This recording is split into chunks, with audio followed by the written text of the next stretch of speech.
Hello, we're going to do a quick review on cellular respiration. A lot of this will be you memorizing it and then also writing it down at a future time for practice. So I would suggest before this video, grab a piece of paper and a pen. So for cellular respiration, remember that the overall formula for it is C6H12O6 plus 6O2 creates carbon dioxide, water, and then energy. So if we remind ourselves that on the left side you have your major inputs for cellular respiration, which is glucose. You have glucose, oxygen, which is why we have to breathe.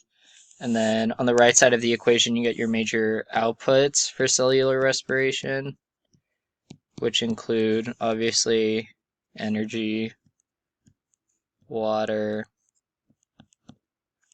and then carbon dioxide. Carbon dioxide. So remember, these are your major inputs and major outputs for cellular respiration. And then if we remind ourselves what redox reactions are, remember the mnemonic oil rig. Oil being oxidation involves loss of an electron, and then reduction, which equals rig. Reduction involves the gain of an electron. So if we track NADH to NAD+, is NADH being oxidized or reduced? Well, NADH is losing an electron because it's becoming more positive. So therefore we would say that this is a NADH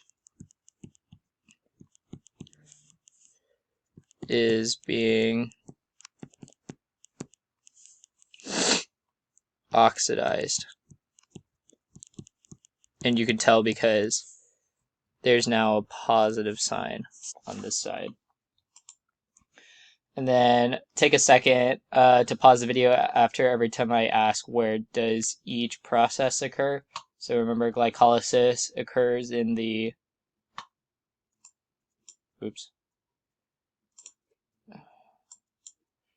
glycolysis occurs in the cytosol. And then pyruvate oxidation takes place in the mitochondrial matrix, citric acid cycle, also the mitochondrial matrix, then oxidative phosphorylation, the inner mitochondrial membrane. We go down to glycolysis. So take the time to pause the video right here and write in the inputs and then write the outputs. So remember, the inputs for glycolysis include 2 ATP go in. Sorry, I tried adjusting my laptop. So for glycolysis, we have 2 ATP go in, 4 ADP,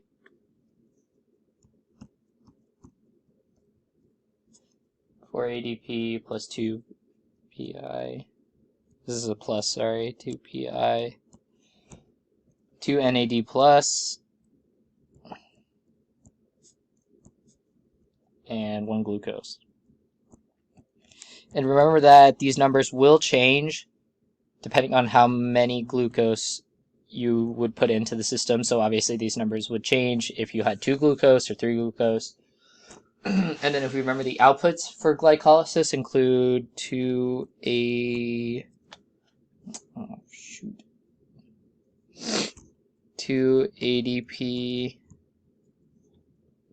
4 ATP, 2 NADH,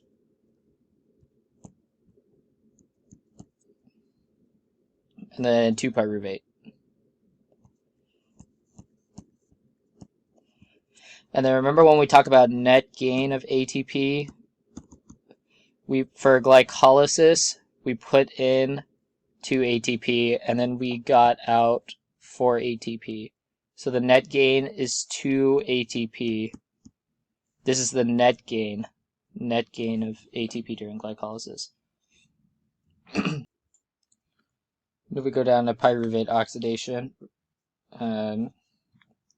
take a second and pause the video if you want to do it on your own, but remember that pyruvate oxidation is 2 pyruvate, 2 CoA, and 2 NAD plus. And then if we remember our outputs, we get 2 CO2, 2 acetyl-CoA,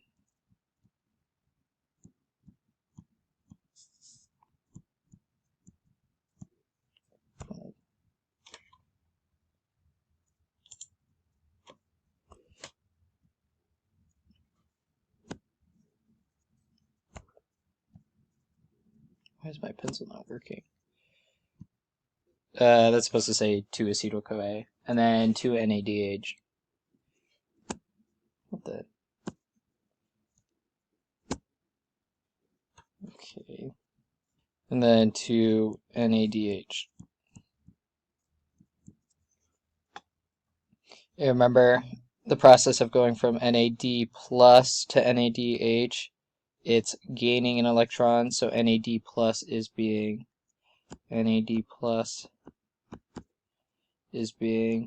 reduced. Remember, oil rig for our mnemonic. Then if we go down to citric acid cycle, we have the 2 acetyl-CoA, we have 2 FAD, 6 NAD plus, and then 2 ADP plus PI. Oh, sorry, this is supposed to say 2 PI.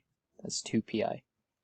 And then for our outputs, we get 4 CO2, 2 FADH,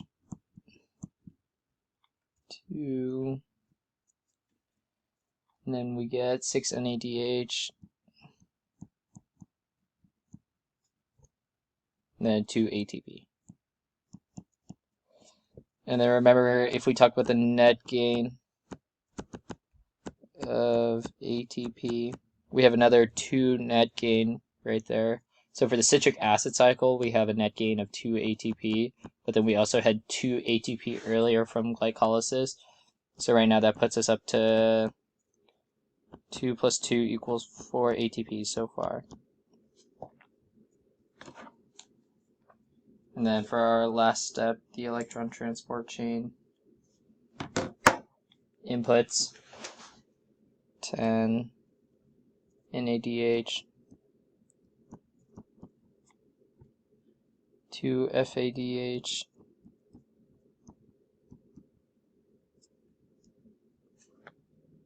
6 oxygen, 6 O2, and then 28 ADP. Plus 28 PI. And then for our outputs, we have 10 NAD plus 2 FAD, 6 H2O, 28 ATP.